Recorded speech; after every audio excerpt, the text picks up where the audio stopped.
Hello friends, welcome to my channel Aarambh classes. आज के इस वीडियो में हम लोग एनसीईआरटी 360 डिग्री के हिस्ट्री के क्वेश्चंस का डिस्कशन आपके साथ करेंगे।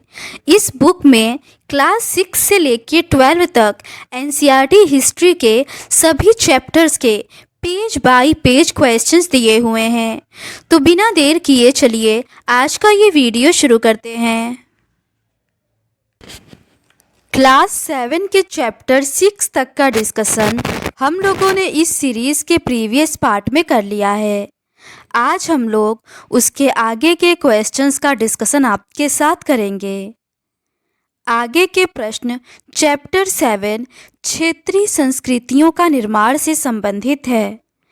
पहला प्रश्न है, चेर शासक ने अपने अभिलेखों में किस लिपि और भाषा का प्रयोग किया? इसका सही आंसर है ऑप्शन सी, मलयालम। महोदयपुरम का चेर राज्य प्रायद्वीप के दक्षिण पश्चिम भाग में, जो आज के केरल राज्य का हिस्सा है, 9वीं शताब्दी में स्थापित किया गया। संभवतः मलयालम भाषा इस इलाके में बोली जाती थी। शासकों ने मलयालम भाषा एवं लिपि का प्रयोग अपने अभिलेखों में किया। अगला प्रश्न है, 9वीं शताब्दी में स्थापित महोदयपुरम चेर राज्य प्रायद्वीप का दक्षिणी पश्चिमी का भाग है, जो किस राज्य का हिस्सा है? इसका सही आंसर है ऑप्शन ए, केरल का। महोदयपुरम का चेर राज्य प्रायद्वीप के दक्षिणी पश्चिमी भाग में, जो आज के केरल राज्य का हिस्सा है, 9वीं शताब्दी में स्थापित किया गया। संभवतः मलयालम भाषा इस इलाके में बोली जाती थी। अगला प्रश्न है, निम्नलिखित कथनों में से सही कथनों पर विचार करें। पहला है, केरल के मंदिर रंगमंच, जिसकी परंपरा इस युग तक खोजी जा सकती है, संस्कृति के महाकाव्यों पर आधारित थी। दूसरा है, मलयालम भाषा की पहली साहित्यिक कृति तेलुगु के ऋणी है।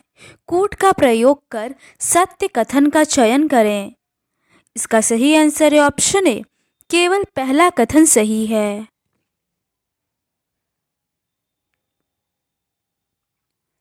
केरल का मंदिर रंगमंच, जिसकी परंपरा इस युग तक खोजी जा सकती है, संस्कृत के महाकाव्यों पर आधारित था। मलयालम भाषा की पहली साहित्यिक कृतियाँ, जो लगभग 12वीं शताब्दी की बताई जाती है, प्रत्यक्ष रूप से संस्कृत की ऋणी है। यह भी एक काफ़ी रोचक तथ्य है कि 14वीं शताब्दी का एक ग्रंथ लीला तिलकम, जो व्याकरण तथा काव्य शास्त्र विषयक है, मणि प्रवालम शैली में लिखा गया था। मणि प्रवालम का शाब्दिक अर्थ है हीरा और मूंगा, जो यहाँ दो भाषाओं संस्कृत तथा क्षेत्रीय भाषा के साथ साथ प्रयोग की ओर संकेत करता है। अगला प्रश्न है, निम्न में से मणि प्रवालम का शाब्दिक अर्थ है? इसका सही आंसर है ऑप्शन डी, ए और सी दोनों, हीरा और मूंगा। केरल का मंदिर रंगमंच, जिसकी परंपरा इस युग तक खोजी जा सकती है, संस्कृत के महाकाव्यों पर आधारित था। मलयालम भाषा की पहली साहित्यिक कृतियाँ, जो लगभग 12वीं शताब्दी की बताई जाती है, प्रत्यक्ष रूप से संस्कृत की ऋणी हैं। 14वीं शताब्दी का एक ग्रंथ लीला तिलकम, जो व्याकरण तथा काव्यशास्त्र विषयक है, मणि प्रवालम शैली में लिखा गया था। मणि प्रवालम का शाब्दिक अर्थ है हीरा और मूंगा, जो यहाँ दो भाषाओं संस्कृत तथा क्षेत्रीय भाषा के साथ साथ प्रयोग की ओर संकेत करता है। अगला प्रश्न है, 14वीं शताब्दी का ग्रंथ लीला तिलकम, जो व्याकरण और काव्य शास्त्र विषयक है, डैश शैली में लिखी गई है। इसका सही आंसर है ऑप्शन सी, मणि प्रवालम। केरल का मंदिर रंगमंच, जिसकी परंपरा इस युग तक खोजी जा सकती है, संस्कृत के महाकाव्यों पर आधारित था। मलयालम भाषा की पहली साहित्यिक कृतियाँ, जो लगभग 12वीं शताब्दी की बताई जाती है, प्रत्यक्ष रूप से संस्कृत की ऋणी हैं। 14वीं शताब्दी का एक ग्रंथ लीला तिलकम जो व्याकरण तथा काव्यशास्त्र विषयक है, मणि प्रवालम शैली में लिखा गया था। मणि प्रवालम का शाब्दिक अर्थ है हीरा और मूंगा, जो यहाँ दो भाषाओं संस्कृत तथा क्षेत्रीय भाषा के साथ साथ प्रयोग की ओर संकेत करता है। अगला प्रश्न है, निम्नलिखित कथनों पर विचार करें। पहला है मणि प्रवालम जो दो भाषाओं संस्कृत तथा क्षेत्रीय भाषा के साथ साथ प्रयोग की जाती है। दूसरा है 12वीं सदी में गंग वंश के प्रतापी राजा अनंत वर्मन ने पुरी में पुरुषोत्तम जगन्नाथ के लिए एक मंदिर बनवाने के लिए निश्चय किया। कूट का प्रयोग कर असत्य कथन का चयन करें। इसका सही आंसर है ऑप्शन डी, ना ही पहला और ना ही दूसरा कथन असत्य है, यानी कि दोनों ही कथन सत्य दिए हुए हैं। मणि प्रवालम का शाब्दिक अर्थ है हीरा और मूंगा, जो यहाँ दो भाषाओं संस्कृत तथा क्षेत्रीय भाषा के साथ साथ प्रयोग की ओर संकेत करता है। 12वीं शताब्दी में गंग वंश के एक अत्यंत प्रतापी राजा अनंत वर्मन ने पुरी में पुरुषोत्तम जगन्नाथ के एक मंदिर बनवाने का निश्चय किया। उसके बाद 1230 में राजा अनंग भीम तृतीय ने अपना राज्य पुरुषोत्तम जगन्नाथ को अर्पित कर दिया और स्वयं को जगन्नाथ का प्रतिनियुक्त घोषित किया। अगला प्रश्न है, निम्न में से जगन्नाथ शब्द का शाब्दिक अर्थ क्या है? इसका सही आंसर है ऑप्शन बी, संसार का मालिक। अन्य क्षेत्रों में क्षेत्रीय संस्कृतियां क्षेत्रीय धार्मिक परंपराओं से विकसित हुई थी। इस प्रक्रिया का सर्वोत्तम उदाहरण है पूरी उड़ीसा में जगन्नाथ का संप्रदाय। जगन्नाथ का शाब्दिक अर्थ है दुनिया का मालिक, जो विष्णु का पर्यायवाची है। आज तक जगन्नाथ की काष्ठ प्रतिमा स्थानीय जनजाति लोगों द्वारा बनाई जाती है, जिससे यह तात्पर्य निकलता है कि जगन्नाथ मूलतः एक स्थानीय देवता है, जिन्हें आगे चलकर विष्णु का रूप मान लिया गया। अगला प्रश्न है, निम्न कथनों एवं कारणों पर विचार करें। कथन है, जगन्नाथ मूलतः एक स्थानीय देवता थे, जिन्हें आगे चलकर विष्णु का रूप मान लिया गया। कारण है, आज भी जगन्नाथ की काष्ठ प्रतिमा स्थानीय जनजाति द्वारा बनाई जाती है। इसका सही आंसर है ऑप्शन ए, कथन एवं कारण दोनों सही है तथा कारण कथन की सही व्याख्या करता है। अन्य क्षेत्रों में क्षेत्रीय संस्कृतियां क्षेत्रीय धार्मिक परंपराओं से विकसित हुई थी। इस प्रक्रिया का सर्वोत्तम उदाहरण है पूरी उड़ीसा में जगन्नाथ का संप्रदाय। जगन्नाथ का शाब्दिक अर्थ है दुनिया का मालिक, जो विष्णु का पर्यायवाची है। आज तक जगन्नाथ की काष्ठ प्रतिमा स्थानीय जनजाति लोगों द्वारा बनाई जाती है, जिससे यह तात्पर्य निकलता है कि जगन्नाथ मूलतः एक स्थानीय देवता थे, जिन्हें आगे चलकर विष्णु का रूप मान लिया गया। अगला प्रश्न है, निम्नलिखित में से गंग वंश के किस शासक ने स्वयं को जगन्नाथ का प्रतिनियुक्त घोषित किया? इसका सही आंसर है ऑप्शन बी, अनंग भीम तृतीय। 12वीं शताब्दी में गंग वंश के एक अत्यंत प्रतापी राजा अनंत वर्मन ने पुरी में पुरुषोत्तम जगन्नाथ के लिए एक मंदिर बनवाने का निश्चय किया। उसके बाद 1230 में राजा अनंग भीम तृतीय ने अपना राज्य पुरुषोत्तम जगन्नाथ को अर्पित कर दिया और स्वयं को जगन्नाथ का प्रतिनियुक्त घोषित किया। अगला प्रश्न है, जिन्होंने भी उड़ीसा को जीता, जैसे मुगल, मराठा, अंग्रेज, ईस्ट इंडिया कंपनी, सबने जगन्नाथ मंदिर पर अपना नियंत्रण स्थापित करने का प्रयत्न किया। इसका मुख्य उद्देश्य क्या था? पहला है मंदिर की धन संपदा। दूसरा है मंदिर का सामाजिक एवं राजनीतिक मामलों पर महत्व। तीसरा है मंदिर पर नियंत्रण करने से स्थानीय जनता के द्वारा उनके शासन को मिलने वाली स्वीकार्यता। उपर्युक्त कथनों में से कौन से कथन सही हैं? इसका सही आंसर है ऑप्शन बी, दूसरा और तीसरा कथन सही है। ज्यों ज्यों इस मंदिर को तीर्थ स्थल यानी तीर्थ यात्रा के केंद्र के रूप में महत्व प्राप्त होता गया, सामाजिक तथा राजनीतिक मामलों में भी इसकी सत्ता बढ़ती गई। जिन्होंने भी उड़ीसा को जीता, जैसे मुगल, मराठे और अंग्रेजी ईस्ट इंडिया कंपनी, सबने इस मंदिर पर अपना नियंत्रण स्थापित करने का प्रयत्न किया। वे सब ये महसूस करते थे कि मंदिर पर नियंत्रण प्राप्त करने से स्थानीय जनता में उनका शासन स्वीकार्य हो जाएगा। अगला प्रश्न है, राजस्थान के संदर्भ में चरण भाट कौन लोग थे? इसका सही आंसर है ऑप्शन सी, कहानी, काव्य एवं गीत गाने वाले। राजपूत सूरवीरों की कहानियाँ काव्यों एवं गीतों में सुरक्षित है। ये विशेष रूप से प्रशिक्षित चारण भाटों द्वारा गाई जाती है। ये काव्य एवं गीत ऐसे सूरवीरों की स्मृति को सुरक्षित रखते थे और उनसे यह आशा की जाती थी कि वे अन्य जनों को भी उन सूरवीरों का अनुकरण करने के लिए प्रेरित एवं प्रोत्साहित करेंगे। साधारण जन भी इन कहानियों से आकर्षित होते थे। इन कहानियों में अक्सर नाटकीय स्थितियों तथा स्वामी भक्ति, मित्रता, प्रेम, शौर्य, क्रोध आदि प्रबल संवेगों का चित्रण होता था। अगला प्रश्न है, निम्नलिखित में से राजपूतों के संदर्भ में कौन से कथन असत्य हैं? पहला है, राजपूत सूरवीरों की कहानियाँ काव्यों और कहानियों में सुरक्षित रखी जाती हैं, जो विशेष रूप से प्रशिक्षित चरण भाटों द्वारा गाई जाती हैं। दूसरा है, इन कहानियों में अक्सर नाटकीय स्थितियों और स्वामी भक्ति, मित्रता, प्रेम, शौर्य, क्रोध आदि प्रबल संवेगों का चित्रण होता है। तीसरा है, स्त्रियां अपने सूरवीर पतियों का जीवन मरण दोनों में अनुसरण करती थीं। इसका सही आंसर है ऑप्शन डी, इनमें से कोई भी नहीं। कोई भी कथन असत्य नहीं है, सभी कथन सत्य दिए हुए हैं। राजपूत सूरवीरों की कहानियाँ काव्यों एवं गीतों में सुरक्षित है। ये विशेष रूप से प्रशिक्षित चारण भाटों द्वारा गाई जाती हैं। ये काव्य एवं गीत ऐसे सूरवीरों की स्मृति को सुरक्षित रखते थे और उनसे यह आशा की जाती थी कि वे अन्य जनों को भी उन सूरवीरों का अनुकरण करने के लिए प्रेरित एवं प्रोत्साहित करेंगे। साधारण जन भी इन कहानियों से आकर्षित होते थे। इन कहानियों में अक्सर नाटकीय स्थितियों और स्वामी भक्ति, मित्रता, प्रेम, शौर्य, क्रोध आदि प्रबल संवेगों का चित्रण होता था।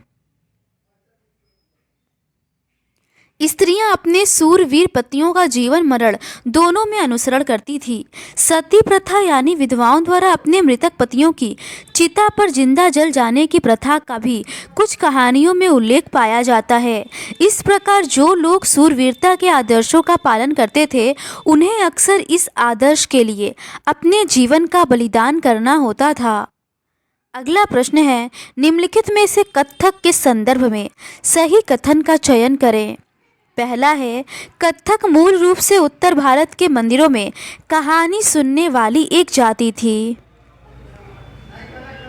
दूसरा है, कथाकार अपने हाव भाव तथा संगीत से अपने कथावाचन को अलंकृत करते थे। तीसरा है, इसके अंतर्गत सीताराम की पौराणिक आख्यान लोक नाट्य के रूप में प्रस्तुत किए जाते थे। इसका सही आंसर है ऑप्शन सी, पहला और तीसरा कथन सही है। यदि सूरवीरता की परंपराएं भिन्न भिन्न क्षेत्रों में भिन्न भिन्न रूपों में मिल सकती है, तो नृत्य के विषय में भी यही सच है। कथक नृत्य शैली उत्तर भारत के अनेक भागों से जुड़ी है। कथक शब्द कथा शब्द से निकला है, जिसका प्रयोग संस्कृत तथा अन्य भाषाओं में कहानी के लिए किया जाता है। कथक मूल रूप से उत्तर भारत के मंदिरों में कथा यानी कहानी सुनाने वाली एक जाति थी। ये कथाकार अपने हाव भाव तथा संगीत से अपने कथावाचन को अलंकृत करते थे। 15वीं तथा 16वीं शताब्दी में भक्ति आंदोलन के प्रसार के साथ कथक एक विशिष्ट नृत्य शैली का रूप धारण करने लगा। राधा कृष्ण के पौराणिक आख्यान लोक नाट्य के रूप में प्रस्तुत किए जाते थे, जिन्हें रासलीला कहा जाता था। रासलीला में लोक नृत्य के साथ कथक कथाकार के मूल हाव भाव भी जुड़े होते थे। अगला प्रश्न है, कथक शब्द किस शब्द से निकला है? इसका सही आंसर है ऑप्शन सी, कथा से।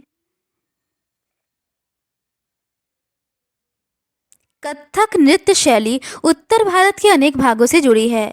कथक शब्द कथा शब्द से निकला है, जिसका प्रयोग संस्कृत तथा अन्य भाषाओं में कहानी के लिए किया जाता है। कथक मूल रूप से उत्तर भारत के मंदिरों में कथा यानी कहानी सुनाने वालों की एक जाति थी। अगला प्रश्न है, कथक निम्न में से किस शासक के संरक्षण के एक प्रमुख कला के रूप में उभरा? इसका सही आंसर है ऑप्शन बी, वाजिद अली खां।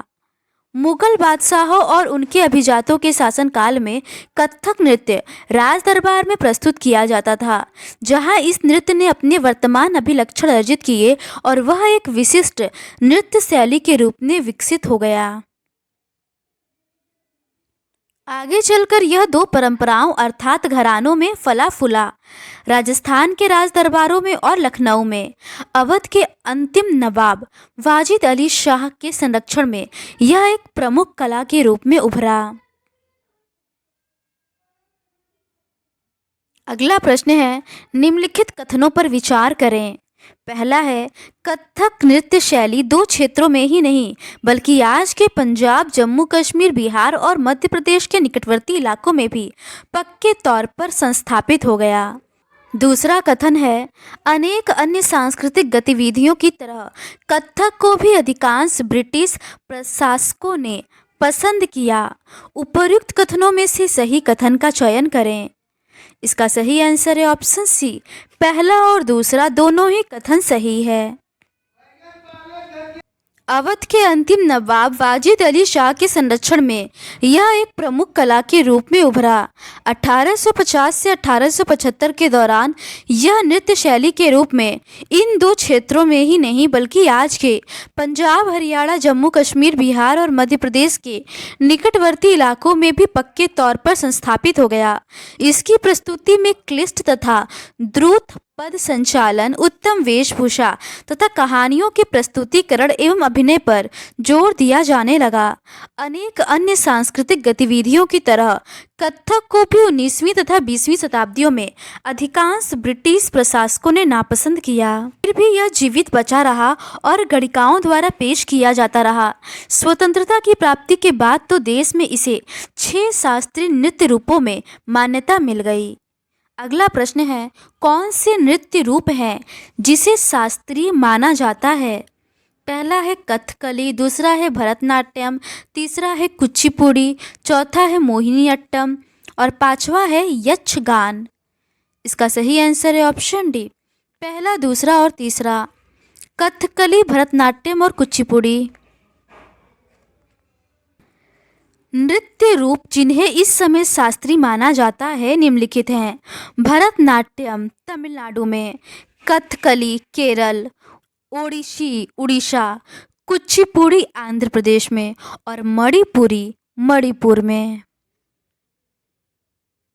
अगला प्रश्न है, निम्नलिखित का मिलान करें।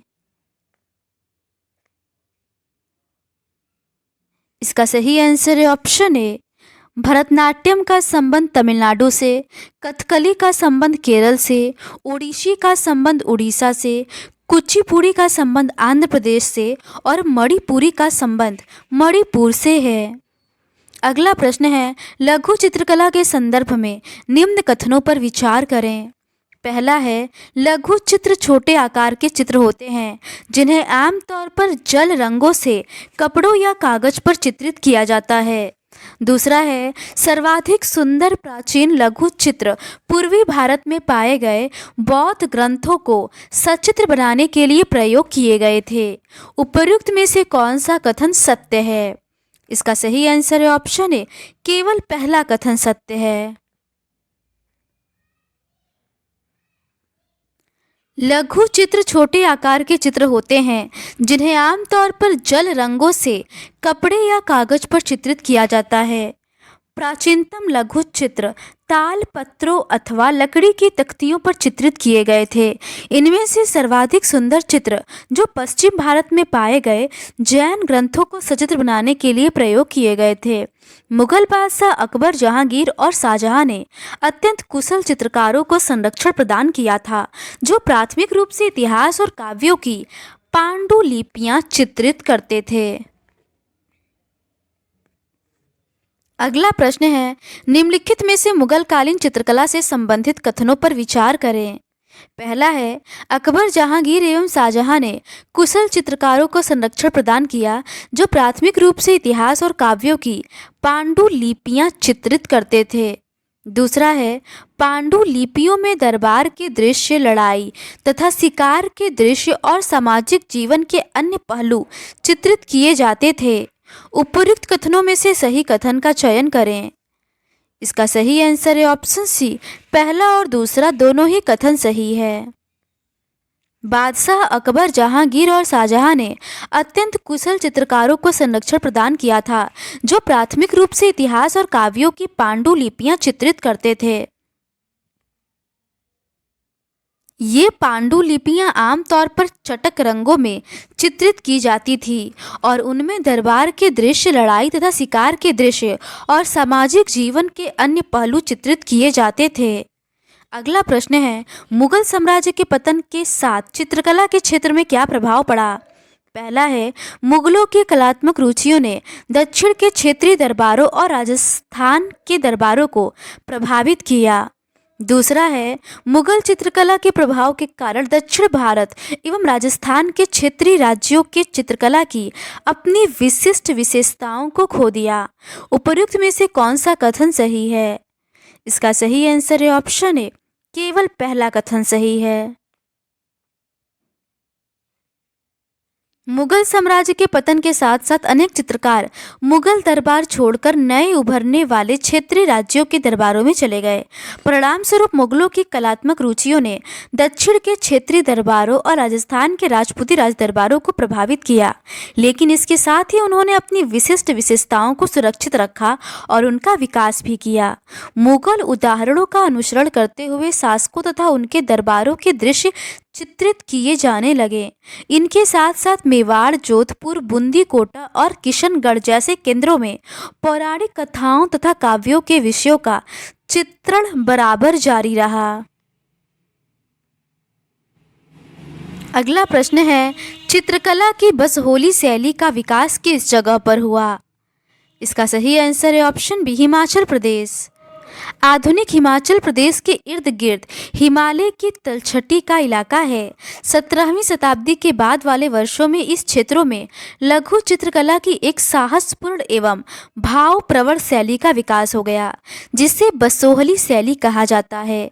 यहाँ जो सबसे लोकप्रिय पुस्तक चित्रित की गई वह थी भानु दत्त की रसमंजरी। अगला प्रश्न है, हिमाचल प्रदेश की सबसे लोकप्रिय पुस्तक रसमंजरी किस कृति की है। इसका सही आंसर है ऑप्शन है भानु दत्त।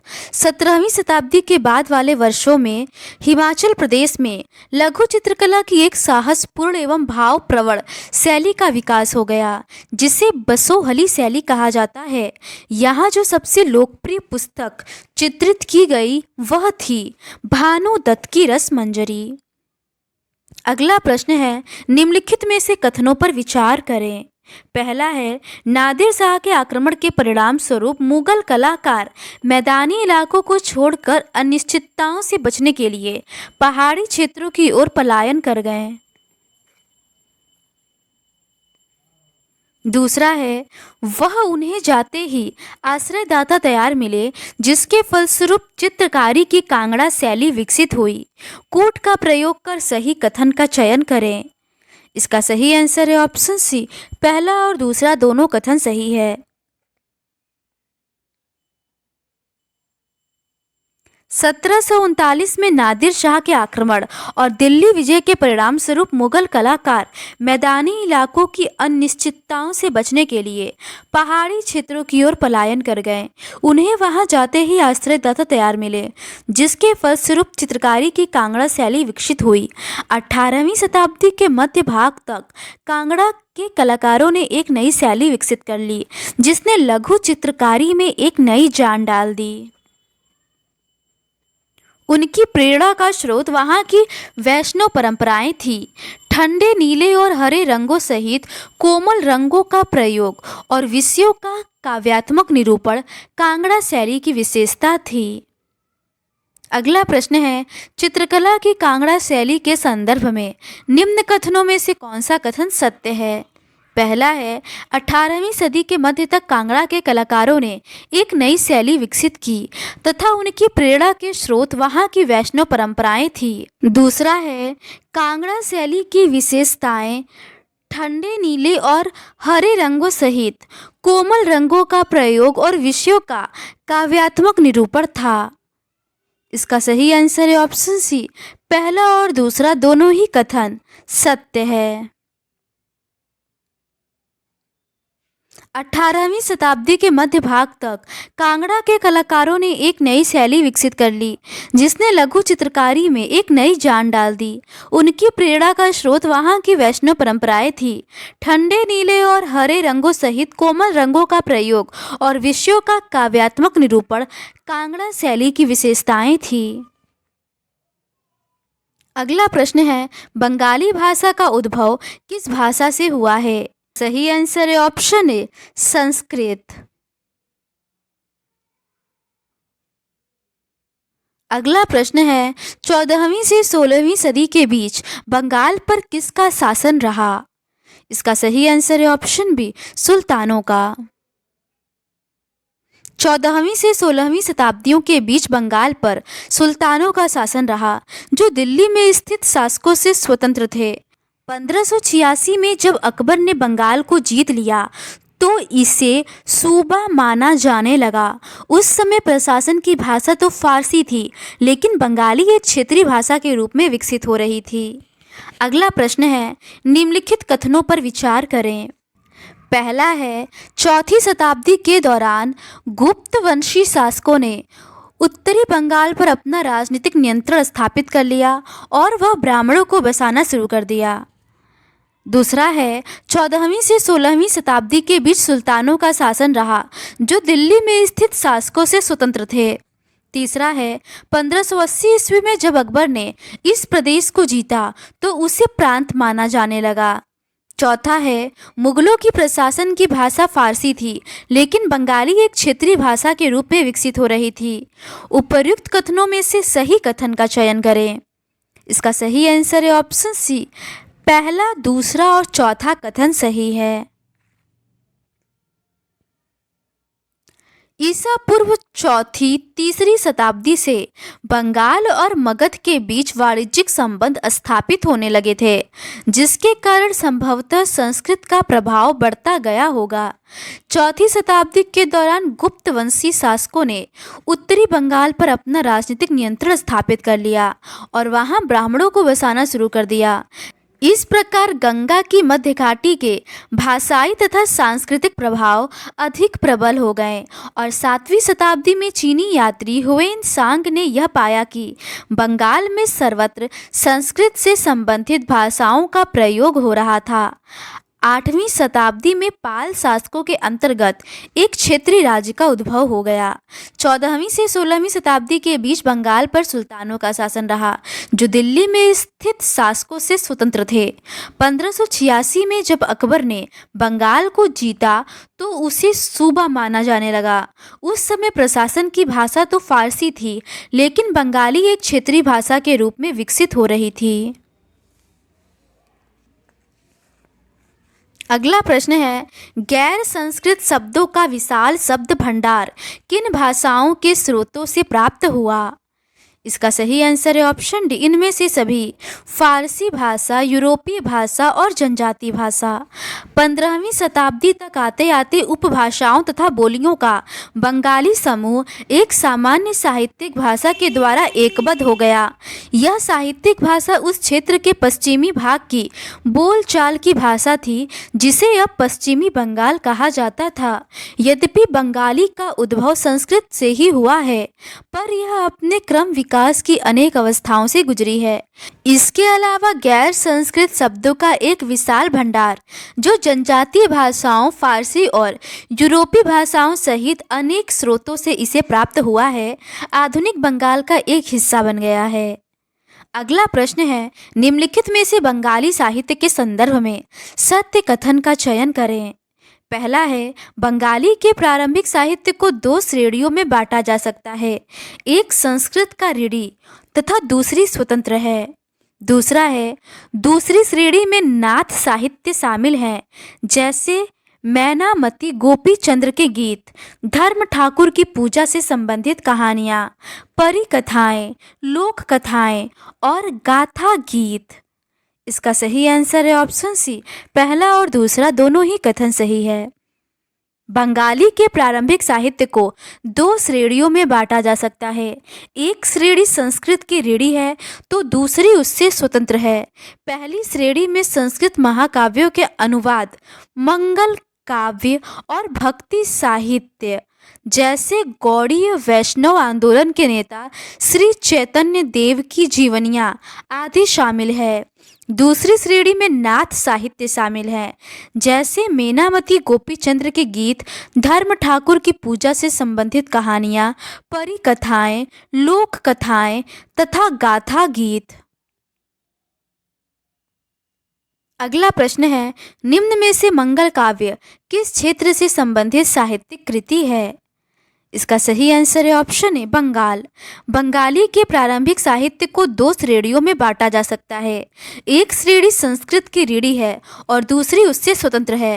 पहली श्रेणी में संस्कृत महाकाव्यों के अनुवाद, मंगल काव्य और भक्ति साहित्य जैसे गौड़ीय वैष्णव आंदोलन के नेता श्री चैतन्य देव की जीवनियाँ आदि शामिल हैं।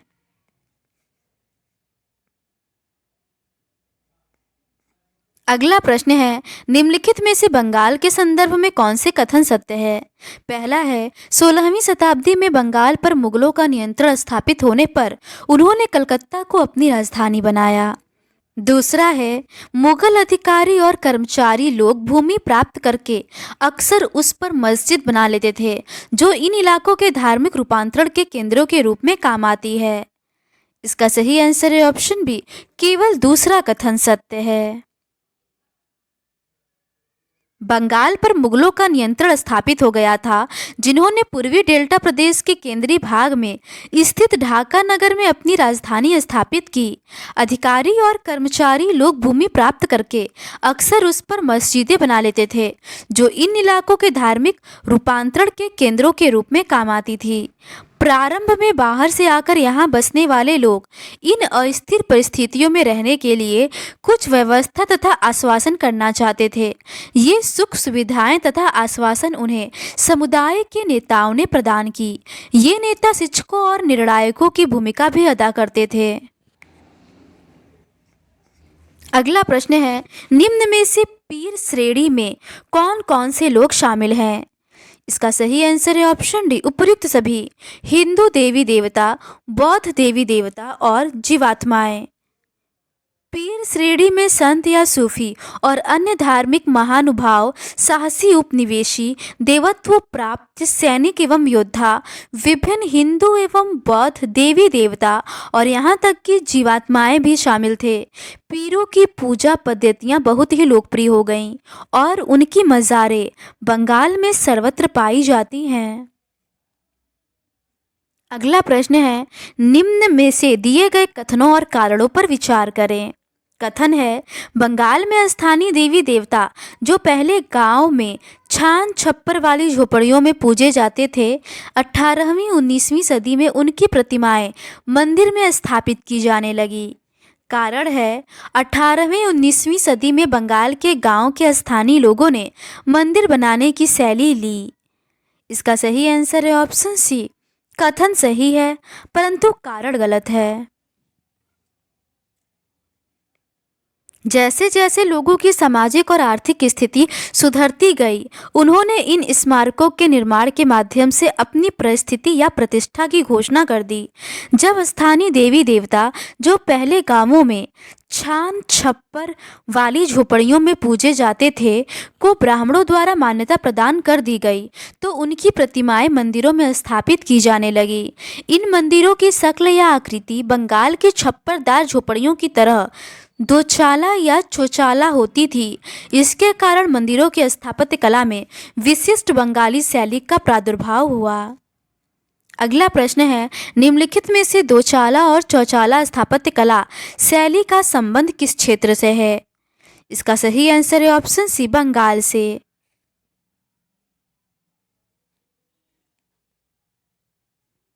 अगला प्रश्न है, मंदिरों के बाहरी दीवारों पर किनसे सजी होती थी? इसका सही आंसर है ऑप्शन डी, उपरोक्त सभी सजावटी टाइलों से, चित्रकारियों से और मिट्टी के पत्तियों से। बाहरी दीवारें चित्रकारियों, सजावटी टाइलों और मिट्टी की पट्टियों से सजी होती थी। कुछ मंदिरों में, विशेष रूप से पश्चिमी बंगाल के बांकुरा जिले में विष्णुपुर के मंदिरों में, ऐसी सजावटें अत्यंत उत्कृष्ट कोटि तक पहुंच चुकी थी। अगला प्रश्न है, निम्नलिखित में से कौन से कथन सत्य हैं? पहला है, मछली और चावल को गरीब बंगालियों को भोजन सूची में प्रमुख स्थान है। दूसरा है, बंगाली साहित्य एवं स्थापत्य मछली का कहीं भी उल्लेख नहीं किया गया है। तीसरा है, ब्राह्मणों को समीस भोजन करने की अनुमति थी। इसका सही आंसर है ऑप्शन ए, केवल पहला कथन सत्य है। परंपरागत भोजन संबंधी आदतें आमतौर पर स्थानीय रूप से उपलब्ध खाद्य पदार्थों पर निर्भर करती है। बंगाल एक नदी मैदान है जहां मछली और धान की उपज बहुतायत से होती है, इसीलिए यह स्वाभाविक है कि इन दोनों वस्तुओं को गरीब बंगालियों की भोजन सूची में भी प्रमुख स्थान प्राप्त है। मछली पकड़ना वहां का प्रमुख धंधा रहा है और बंगाली साहित्य में मछली का स्थान स्थान पर उल्लेख मिलता है। इससे ज़्यादा और क्या होगा कि मंदिरों और बौद्ध विहारों की दीवारों पर जो मिट्टी की पट्टियां लगी हैं, उनमें भी मछलियों को साफ करते हुए टोकरियों में भरकर बाजार ले जाते हुए दर्शाया गया है। ब्राह्मणों को समीस भोजन की अनुमति नहीं थी, लेकिन स्थानीय आहार में मछली की लोकप्रियता को देखते हुए ब्राह्मण धर्म के विशेषज्ञों ने बंगाली ब्राह्मणों के लिए इस निषेध में ढील दे दी। वृहद धर्म पुराण, जो बंगाल में रचित 13वीं शताब्दी का संस्कृत ग्रंथ है, ने स्थानीय ब्राह्मणों को कुछ खास किस्मों की मछली खाने की अनुमति दे दी। अगला प्रश्न है, निम्न में से किस संस्कृत ग्रंथ में बंगाल के स्थानीय ब्राह्मणों को कुछ खास किस्म के मछली खाने की अनुमति प्राप्त थी? इसका सही आंसर है ऑप्शन ए, वृहधर्म पुराण। ब्राह्मणों को समीस भोजन करने की अनुमति नहीं थी, लेकिन स्थानीय आहार में मछली की लोकप्रियता देखते हुए ब्राह्मण धर्म के विशेषज्ञों ने बंगाली ब्राह्मणों के लिए इस निषेध में ढील दे दी। वृहधर्म पुराण, जो बंगाल में रचित 13वीं शताब्दी का संस्कृत ग्रंथ है, ने स्थानीय ब्राह्मणों को कुछ खास किस्मों की मछली खाने की अनुमति दे दी।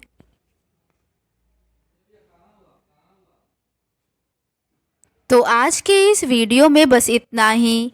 इस सीरीज़ के नेक्स्ट पार्ट में हम लोग चैप्टर 8 से रिलेटेड क्वेश्चंस का डिस्कशन आपके साथ करेंगे। अगर आपको ये सीरीज़ पसंद आती है तो please do subscribe to my channel and like this video. Thank you.